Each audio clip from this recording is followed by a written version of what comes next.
Good afternoon, my beautiful people of Lagos, and I'm your host, affordably David Chibus. Of course, as you all know, this is the Refined Football Podcast Show, and this is me wishing our listeners, our viewers from wherever you are around Nigeria, around the continent of Africa, from wherever you might be listening from, wishing you Happy New Year.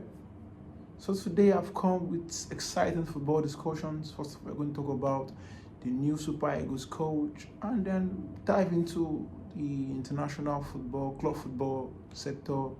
Talk about Arsenal's humiliating defeat to Newcastle yesterday, and talk about today's Carabao semi-final game between Liverpool and Tottenham. So, first of all, let's start with the new Super Eagles coach on board.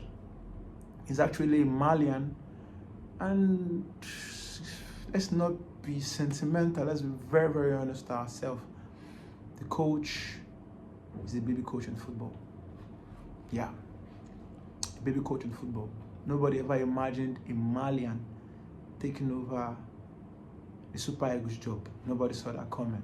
That was a big, big surprise from the NFF, and I hope it pays off.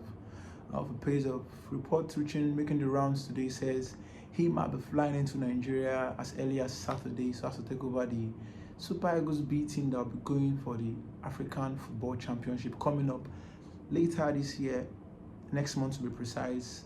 It's going to be hosted by 3 African nations: Tanzania, Uganda, and Kenya. And of course, you know the Super Eagles B team that are made up of players from the NPFL, Nigeria Professional Football League, qualified for the tournament that will be coming up later this year in the month of February. And just some hours ago, CAF increased the prize money by 75%, meaning the winners of this year's edition will be going home with a sum of $3.5 million, which is very, very huge. Imagine $3.5 million in the hands of our football federation. A lot of money, and a lot to do with that money, because we need to invest heavily in our local league. Our league has improved a lot, but there's a lot that we still need to do to make it up to standard, So now let's talk about the Super Eagles coach, a former player of Matix in France. He has coached the Malian national team with under 10 caps. I think I read a little bit about him. Yes, I think he had about 5 to 6 caps for the Malian national team, and he took Mali to the 2023 Nations Cup, where they played up to the semi-final before they crashed out. That's not a bad result. But the question now is, does he have the experience to take the Super Eagles to where he needs to be? Does he have the experience? I say no, he doesn't have the experience. But how does one get that experience? One can only get the experience if he or she is given the opportunity and they gets to move gradually. They begin to get the experience game after game. I tell you for a fact, Super Eagles' job is a trap. It's a big setup, and I bet you, if he comes in and does very well, he's going to get a bigger job. But if you don't do very well, you're going to fall down the pecking order. But I'm not praying for him not to do well. My prayer is for him to do it, because I am a Nigerian, and I would love to see our national team not just play good football. I want to see us go far, win the tournament, the African Nations Cup, go far at the World Cup, not just going to complete the number of teams playing at the World Cup or going to complete the number of teams playing at the Nations Cup. I want to see us go to the Nations Cup, play very well, win, and come back with the trophy. I want to see us compete for the World Cup, get to the semi-final stage, as far as going down to the finals. If we make it to the finals, I don't think it's a bad thing. I don't think it's not a bad thing. Maybe football nation will be. You're the giant of Africa, and it is high time we start taking that role, start playing that role, start doing it big at the big stage. We don't want to be giant of Africa for mouth anymore. Now we have a new Super Eagles coach on board.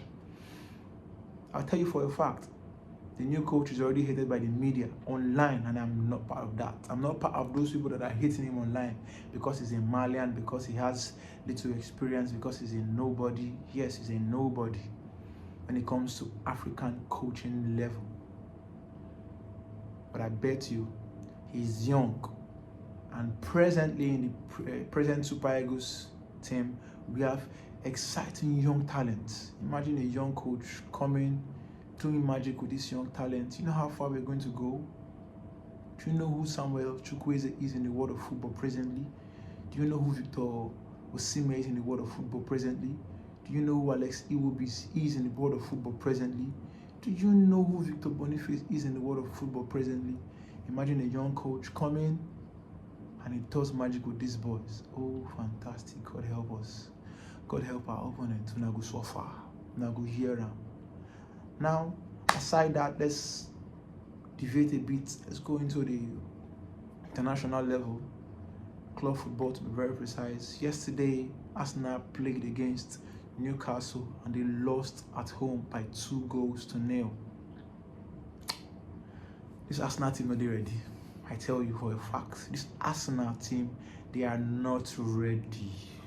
I was listening to Mikel Obi's podcast a few hours ago and he said something that if by next season Arsenal doesn't win the Premier League, because of course they would not win the league this season, according to Mikel Obi, and I think I'm standing with that. I'm standing with him on that. I don't see them winning the league this season. If by next season Arsenal does not win the title, Mikel Arteta should walk away, because having spent over 700 million pounds and every year you keep coming very close only for you to bottle it at the end of the season, that's not good investment. That's not good investment. This season, Manchester City have been below par. This is Manchester City's worst season in over a decade, and arguably one of Arsenal's best team cannot win the league this season. The Liverpool that almost everybody wrote off because of the fact that they have a new coach, they didn't really make any important signings. They've been flying high. Next season, according to Mikel Obi, Chelsea is going to get better, Manchester City is going to get better, Liverpool will get better, and Manchester United is going to get better, meaning the league next season is going to be very tough. And if Arsenal does not win the league this season, Arteta should leave, and I am standing with that. Arteta should need to leave if he doesn't win the league next season. But for this season, let's still give them a chance. The league is still very open, but I don't see them winning the league. But yesterday, they lost by 2 unreplied goals to Newcastle, and Arteta said something. He was blaming the ball for their humiliating defeat to Newcastle yesterday. Excuses on the fly around. Just like my Igbo brother would say, excuses are Kariala. Excuses are Kariala trophy. This is the story of Mikel Arteta. And for my Arsenal fans listening and watching, if you now coach win this league next season, he must leave. You go leave, you guys leave. So now, tonight, Liverpool will be playing Tottenham Hotspur at the Carabao Cup semi-final game, and the winner of this game goes straight into the final with Newcastle. And of course, you know what Newcastle did yesterday to Arsenal. They beat Arsenal for Emirates and shut down the Emirates. So until we meet again some other time, peace out.